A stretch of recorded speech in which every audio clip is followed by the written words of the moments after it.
So Martin, can you like introduce yourself for the audience? Yeah, so I'm a track and field coach and strength conditioning coach based in Switzerland. Currently, the Swiss national coach for the hammer throw. That was my own event. I competed in that for many, many years. Was 11-time Swiss champion, and for the past 10 years, have been the national coach in the hammer throw as well. Also coach at a local club, do strength conditioning work with track and field athletes, rugby, and a few other sports. And yeah, that's the quick overview. Nice, nice. So what got you into like the boundary track approach at the first place?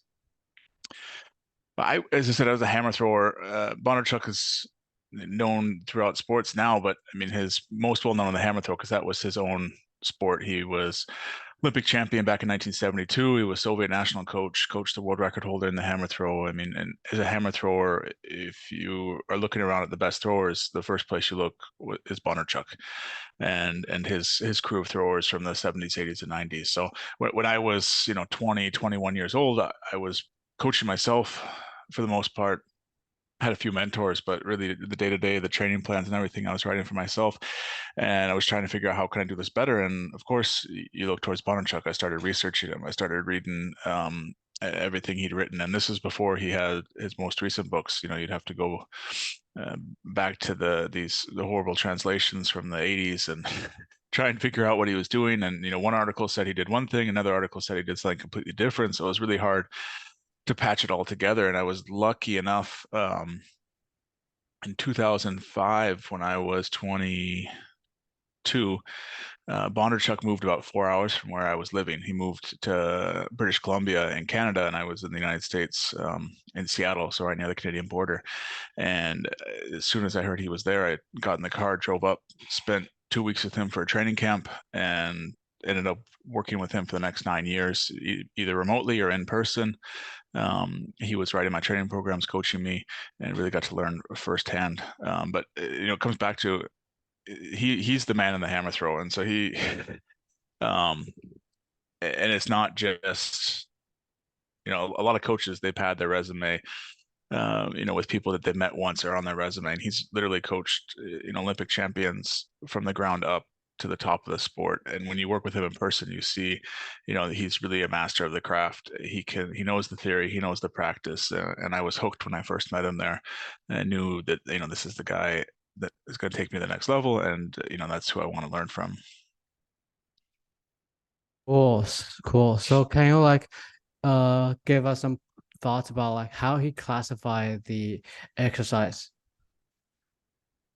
So they're like Bondarchuk, I think, as I said, he knows the theory and he knows the practice. And one of the things that helps him carry it from the theory to the practice is he's really good at simplifying things. You look at his training, it's pretty darn simple. And you look at his theory, it's pretty darn simple. The translations are and often times not very good, which makes it seem more complex than it is. But really, there's he's a simplifier and he tries to simplify things. And so the exercise classification scheme he has is one example. We need to understand if we're going to put together a training program, we need to understand where the different parts fit in. So he breaks everything we can do in training into 4 categories, um, depending on how specific the exercise is. So the most specific is the competitive exercise. That's the sport. So as a hammer thrower for us, that's throwing the hammer. For a sprinter, that's sprinting. For a baseball player, that's a pitcher, that's throwing the ball. Whatever the sport is, that's your sport, is the competitive exercise. You take a step back and you get specific developmental exercises, SDEs we call them. That's where you start to break down the sport into its part. So you get part of the movement. So as a hammer thrower, it might be, okay, well, we're doing releases that look like the hammer throw. We're not doing the full 4 turns and release, but we're doing releases. So we take a part of the movement. We're using the same muscles, the same energy systems, everything else. We're just breaking it down into its part.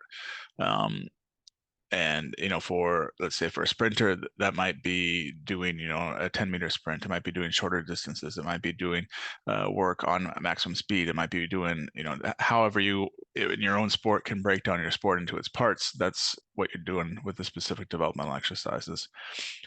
The third category, as you step further away from the sport, are the specific preparatory exercises. And the specific preparatory exercises, you're training the same muscles as your sport, but it's no longer training the same movements.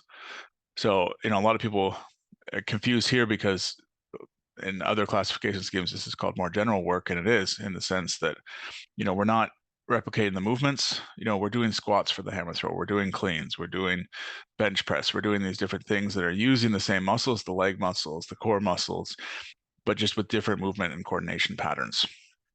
And then the general preparatory exercises, that's the furthest removed.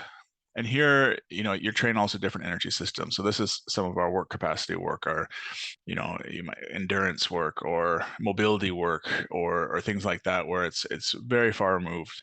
Often for hammer throw or for any sport, you're not doing a lot of this work because it's just so far away from your sport, but you are doing some in the warm up.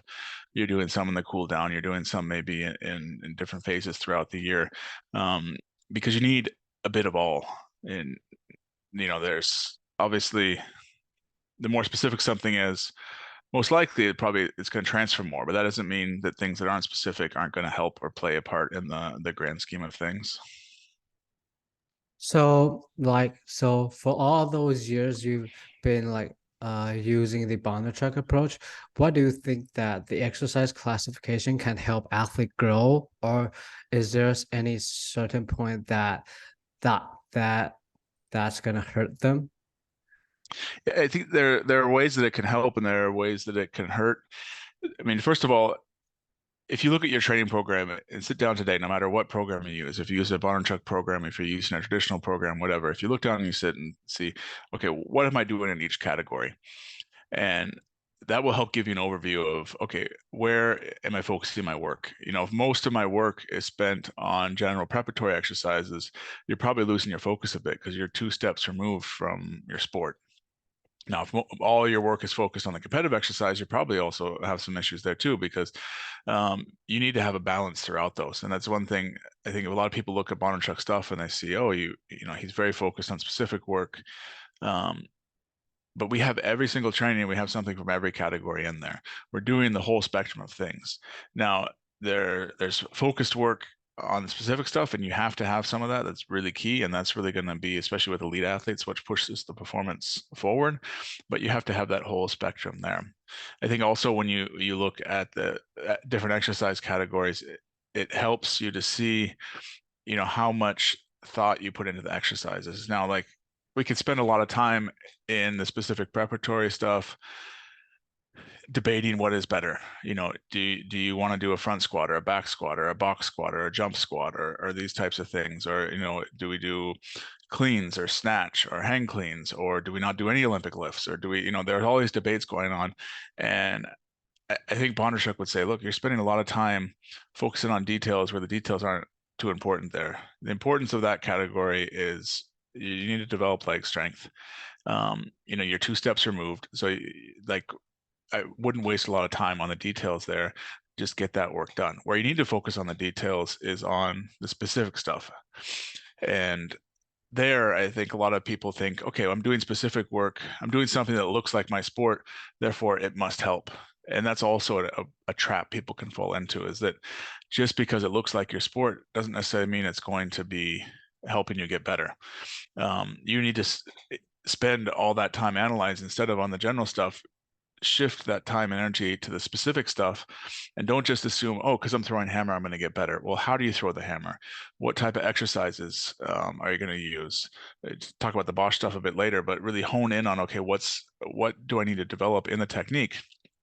How do I select exercises that are going to develop that technique?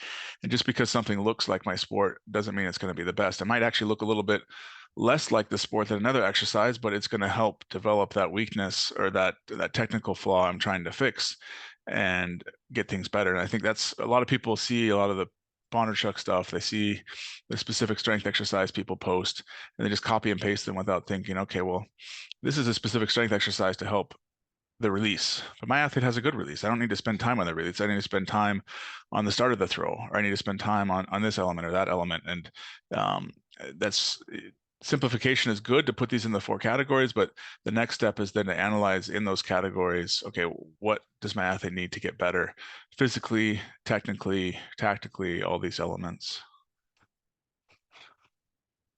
So like for all those coaches who are interested in the bonder truck approach, what do you think that is the main mistake that coaches make when they implement it? I think so. Most of the coaches who actually go all the way to implementing it, um, I think do it quite well. And so I think there are two ways people implement it. One way where people might make mistakes is just copying the exercises. They see, oh, Bonner Shuck is about specific strength. We need to do more specific strength, and that can help, but you need to pay attention to the details. So I think that's maybe one mistake people make. The people who go and read and try and implement the whole training program, um, and its whole periodization methods, the people who invest that time into doing it, I think everyone I've talked to is generally doing it pretty well. I think one thing that can be intimidating, as I said, Bonacek keeps it simple, and he really boils it down. We have a little bit from each category in each training, but his main periodization approach is, you do something until it stops working, and then you try something else. Like that's the quick and dirty explanation. And we might take 10 exercises, we do a specific strength, we do a couple lifting exercises, and we'll repeat that over and over until it stops working, and then we change it and provide a new stimulus. I think people tend to get that right, but they tend to, if anything, one tip I would have is to have more patience, because I think, it doesn't happen in a week or 2 weeks or 3 weeks. You have to really stay with it, probably with a lot of athletes, depending on how often you're training, 4, 5, 6 weeks. And, when you're doing the same thing every day, there's an urge in the sense that I need to change things. I can't keep doing the same thing over and over. And internally, you're just being pulled to change things. And so I think that would be my one tip, is just be patient and see how it goes, and make sure that you're really getting the most out of what you're doing before you move on to something else. Cool. So when it comes to like the bonder truck approach, like special development exercise, how how would you compare with like the France Bosch's like special strength training exercise?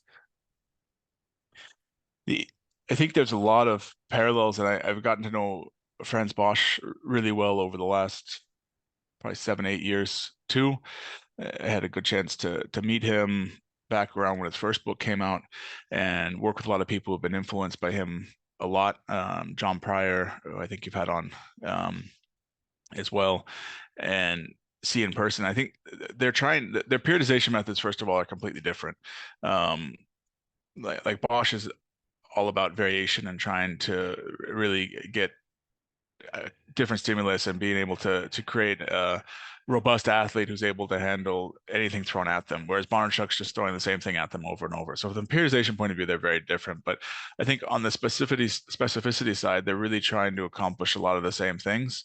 Um, you know, Bosch is trying to break down the movements into their parts and really strengthen up those key parts. And so, he'll talk about, he uses a lot more motor learning language and stuff. So he'll talk about attractors and, what are the attractors in the movement. And these are like the things that really are the key drivers of the movement. And, you have some things on the side that, okay, one athlete might have their arm a little higher or a little bit lower. Those are more matters of style or matters of individual size of the athlete or their background or things like that. But, you might say, okay, everyone has a certain angle when they enter the throw, or everyone has a certain posture. And trying to focus in on what are these things for your sport, and then finding ways to develop those and enhance those. So they're really both, in the sense there, are trying to figure out, first off, what matters the most to my sport and how do I train it. And I think they'd also probably be in agreement that, a lot of what we do in the weight room is probably not going to help, especially elite athletes. you know um, whether a hammer thrower squats 250 kilos or 270 kilos probably is not going to be the game changer. Yeah, they're not going to squat 150 kilos. They're not going to be super weak, but once they get a certain level of strength, they have enough engine to throw far. And then it becomes about, how do you transfer that? How do you generate that power and transfer it into the implement? How do you get that specific strength through to the implement? And the same thing I'd say with Bosch is that, the limiting factor for a lot of sprinters is not power. It's, it's able to transfer that power into the ground. And there's so many factors involved with sprinting. You have power and flexibility and stiffness and coordination, and you got 10 different factors, and we always tend to focus on the strength one. And strength is important, that's a part of it, but they're both trying to bring attention to all these other factors that play into the performance equation and do end up being more determining factors in elite performance. Nice.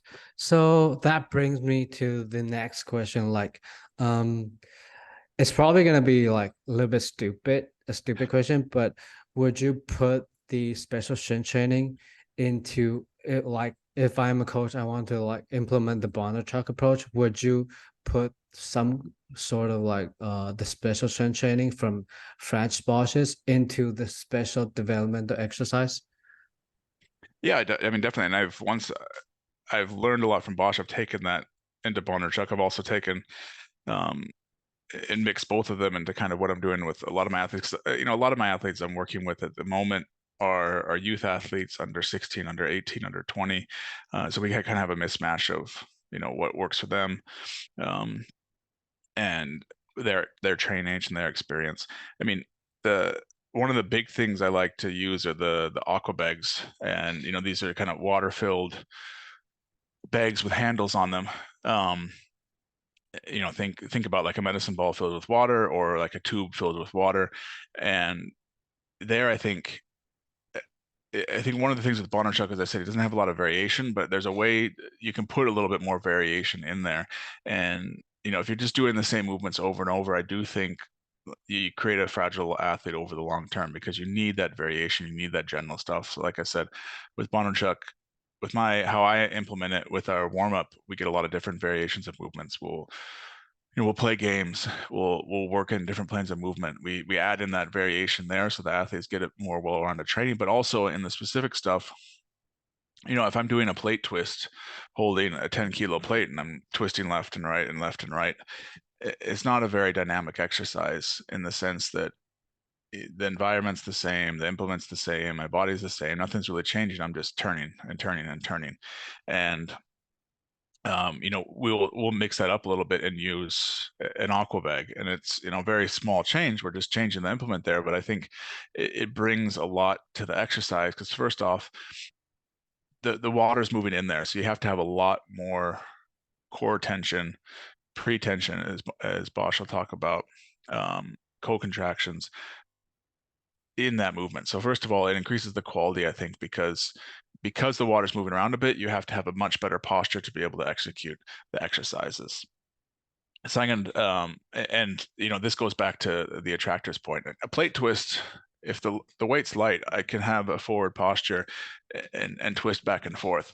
If I'm swinging an aqua bag, because I'm moving and the water is going with it, when I stop and change direction, the water keeps going, and the amount of force at the extremes is much higher. To be able to execute that properly, you have to have a much better posture upright, because if you're leaning forward, you won't be able to stop the implement and go the other direction very well. So it inadvertently brings you into that posture you want. So you're not just training the muscles anymore, you start to train the posture you want just by changing that implement a little bit. You also then get to hear feedback. So, if I'm moving back and forth, I can hear the water slosh. And so then I know, okay, if I have a 10-kilo plate, all I know is I have a 10-kilo plate. If I have a aqua bag with 10 liters of water, yes, that's also 10 kilos. But then I get the second feedback of not just the weight, but I hear that if I'm doing it well, it becomes loud. So you get that auditory feedback for the athlete, which then increases intent, increases quality. So little things like that, I start to put into the training where you take some of the motor learning aspects. You figure, okay, an athlete needs to work on their posture. Let's do some exercises with the aqua bag that really promote that posture. They add a little bit of a dynamic to it, which means each rep's going to be a little bit different, which means the body has to prepare itself even better. And then the intent is also increased because you get different types of feedback. You get the auditory feedback. You also get the feedback where if you're bent over, the athlete feels the rep is not executed very well because they're off balance. So you get that secondary feedback too, where I as a coach don't even need to say anything because they can hear it and they can feel it, whether they did it well. So that's like, I guess, one example of how I would use something, some inspiration from Bosch in the training of my hammer throwers. And we have a lot of other ones we put in there too, but we definitely use that. And for me, more than anything, it's helped give me a framework for which specific strength exercise I choose. And as I said earlier, sometimes, it's not always the things that look the closest that are the best. It might actually look a little bit different, but it's really promoting that attractor. We want to focus on the hammer throw. And if it's focusing on that key element we want, in the end, I guess I don't really care how it looks as long as it's really training what we want it to train. Nice. So, in the French box system, they're gonna divide like s- divide the mover into like there's like a tractor, there's like fluctuator. So how exactly do we like know that which are we looking at and what are the attractor we should focusing on?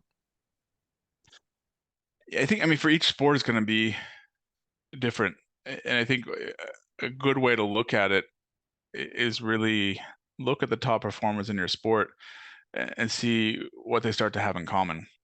Now, in a closed sport like hammer throwing, where we're all doing the same task, it's quite easy. We can see, okay, well, this guy starts slow, this guy starts fast, but they both have the same posture. So that posture is probably the basis of what you're going to need to accelerate it afterwards. So as we can start to see from that point of view, okay, what are the attractors and what are the fluctuators, the more stylistic elements there.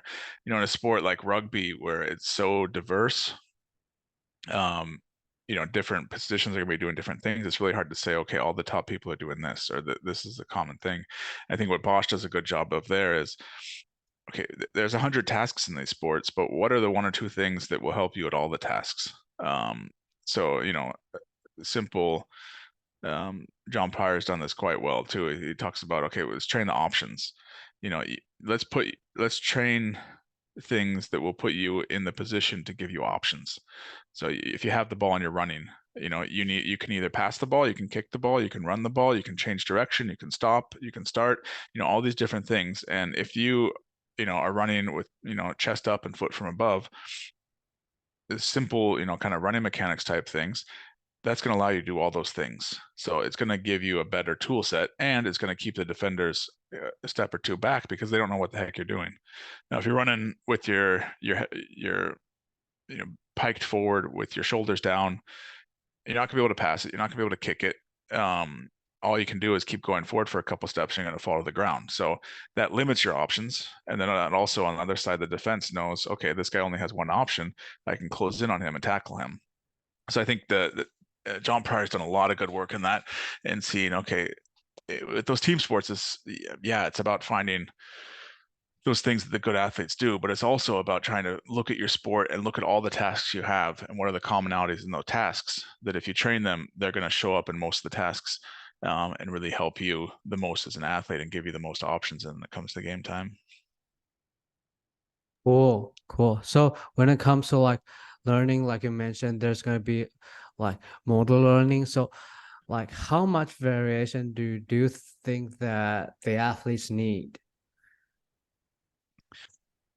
And this is something I think I keep changing more, and beyond even Bosch. Like I've talked a lot with, so Kevin Becker's a professor in the United States at the University of Tennessee, and I've gotten to know him quite a bit, because he used to be a hammer thrower, first off, so that's always helped. He kind of knows my sport and knows it. But I'm quite involved with Vern Gambetta's conference, and we've gotten him to speak there the last couple of years.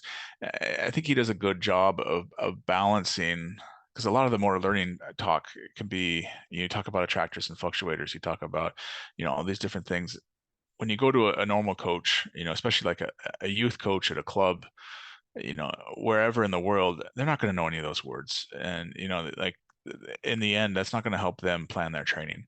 And so I think Kevin does a good job of taking that stuff and really boiling it down to, okay, what is the most important thing coaches can use? And with the motor learning, we can talk about constraints-led approaches and differential learning and these types of things. But at the same time, if I go to a training session now with my 15, 16-year-old athletes, and I have a completely constraints-led training, and I step back as a coach and let all I spend hours designing the perfect training session that just runs itself. They get feedback from the constraints that puts them in the position they want. It's all great stuff. But if I set that up, I'm going to lose my athletes because they're so used to traditional training that i- there's a lot of good stuff in the new approaches to motor learning, but you also have to sell it to the athlete and you have to be able to connect with the athlete. And some of that just requires a traditional approach as well, and pulling them over to these new ideas instead of just forcing them into these new structures. And so Kevin has done a good job there of talking with me about, okay, how do we balance some of the traditional approaches and bring in some of these new elements? And he talks often about like a hierarchy. It's like if basic approaches are working, if your athlete's getting better technique, that's probably fine. And once you realize, okay, I'm stagnating, then you can start to use these other tools and kind of go deeper and deeper into things as you realize I need some help here to get the athlete to learn more. So it's all about getting the athlete to learn, just like it would be with a math teacher or a science teacher. If the athlete's learning with that method, it's great. And you have really good teachers who might have old school methods, but they just connect with the students. And same thing with coaches. You might have really good coaches with old school methods, but it connects with the athletes and it works. And if it works, that's the goal, is we want them to learn. And so I think we're quick to judge, one method is better than the other and this and that, when we should instead be looking at how is the athlete learning? And if they're learning, then that's fine. If they're not learning, then we need to start looking at how to change things up. And so, I mean, your question was how much variation. A traditional hammer throw, or even like a Bondarchuk approach, as I said, has very little variation. And I have moved away from that over time. The one thing Bondarchuk, I think, does well is we throw heavy implements, we throw light implements. And if you look at traditional in track and field, or even in baseball, people would just throw the baseball. They would just throw the hammer. And more common now over the last 10, 15, 20 years, thanks a lot to the influence of Bondarchuk, is that we're throwing light implements, we're throwing heavy implements. But even then, it's still a very blocked training. We'll throw 10 throws with the heavy hammer and 10 throws with the normal hammer. And so I have looked, and that's one area of my training has changed probably the most over the last 5 years, is figuring, okay, how can we change that up? Do we go heavy light just to get a little bit more differential impact? Do we, do some type of a constraints type of exercise for a couple reps and then back to the normal one to try and see if we can carry that trait back over to the normal event? So just trying to mix and match different exercises and work. I think my toolbox is probably the same, but the order of exercises and how I pair those in training has probably changed to add a bit more variation, not in the number of things I'm doing, but how I'm sequencing them, I guess, is what I would say. Cool. So, in I haven't read the third book, but in the first two book of like the French ball system, they pay a lot of attention into like you mentioned, like motor learning, or how the brains learn new things, or how the body like perceive pressure, or like perceive new stimulus. So from a traditional approach, do I personally think it's probably way too much on like how the brain learns, or discussing too much on this. But what are your thoughts on like paying so much attention on like how the brains perceive new stimulus? I mean, I think it depends on the sport. I think in sports like rugby, I spend a lot of time on that, and also putting things in context. In a sport like the hammer throw, our stimulus is fairly constant. There's not a whole lot changing in our environment, so we spend less time on that just because we don't have many stimuluses. In rugby, the defender is never going to be in the same position. You're going to never be in the same position. All these different things it's a much more dynamic environment. So you have to train like that as well. Um, And you can try and replicate that in some sense. You see all these flashing lights and this and that to try and get athletes to be more reactive or react to different stimulus. But the stimulus is very specific, and just having a flashing light is not the same as having a 100-kilo defender right at you. Being able to tell which direction that person is going to move, how their balance is, all these types of stimulus. It's very specific, and you need to train it that way too. And again, I think that comes back to the need that we need the specificity, and specificity isn't just something that looks like our sport. It's really understanding the sport from a physical level, but then also from from the brain. Like, how is the brain receiving those that input? And also it's not just one or the other. Like I said, it's both, but then at the same time, the physical is again connected to the brain. Like, if your head's not in a good position in the game, you're not going to be able to see and hear what's going on around you. So that's a physical component, is having good posture that allows you to see things, that allows you to process things, and then you process them the right way. And it's it's always going back and forth between the brain and the body, and back to the brain and back to the body, and how all that connects is important. And I guess a common theme here then is Bosch's main book, his 2015 book, Strength Training and Coordination. It's coordination. Coordination is about connections, and it's not about getting the foot stronger or getting the leg stronger, the arm stronger. It's about how you coordinate all those things, and the coordination then also goes to the brain.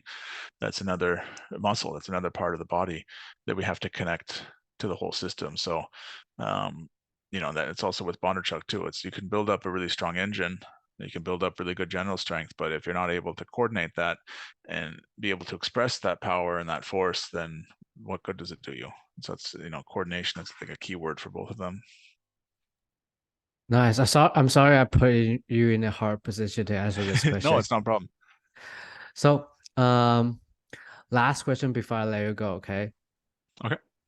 So, can you like give us some like example about like since like more and more coaches or like the French ball system are getting popular and more coaches are interested in their approach, can you like give us an example about like let's say for rugby player like you mentioned, and like there's like eight attractor, can we discuss about like foot plant from above? How would you explain it and implement into your training? Is it from I think there's a common like misconception in rugby that you want your feet close to the ground, because if they're close to the ground, then you can get on the ground and change direction quite quickly. Um, if you look from a track and field background in sprinting, like the main forces that are propelling the athlete forward are not forces going backwards, they're forces coming down. And to be able to do that, you need to have a higher foot off the ground. It doesn't need to be, your knee doesn't need to be completely high, but you need to be able to be high enough that you have time to apply force into the ground. And that's from a sprinting straightforward perspective.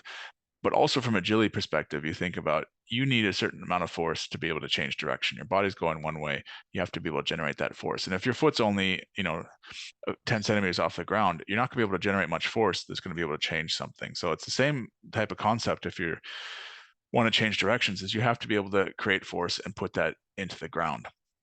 And so that's one of the things Bosch talks about, is you need to be able to attack the ground from above when you're running. And that requires, this is just one element, but again, it's connected to other elements. That's on the one hand connected to posture.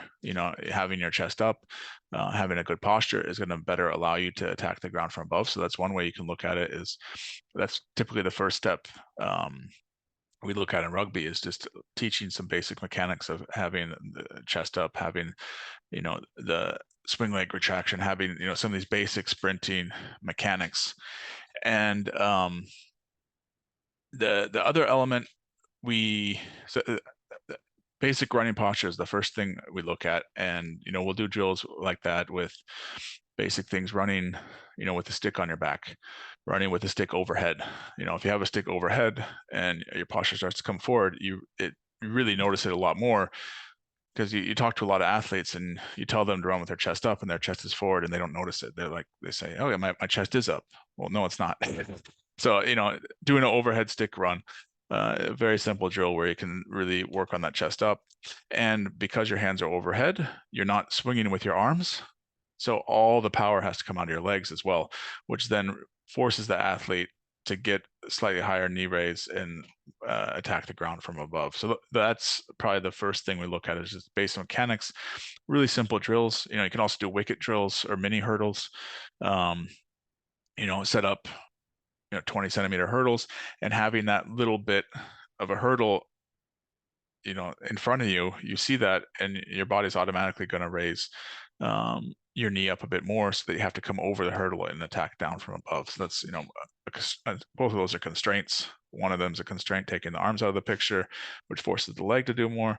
One's putting the hurdles out, which is forcing your body to adapt over the new environment, over the hurdle, to go down from above. Those are two ideas you can do to work on that. But again, it's all connected. Like for me, one of the big things we also like to work on is ankle stiffness.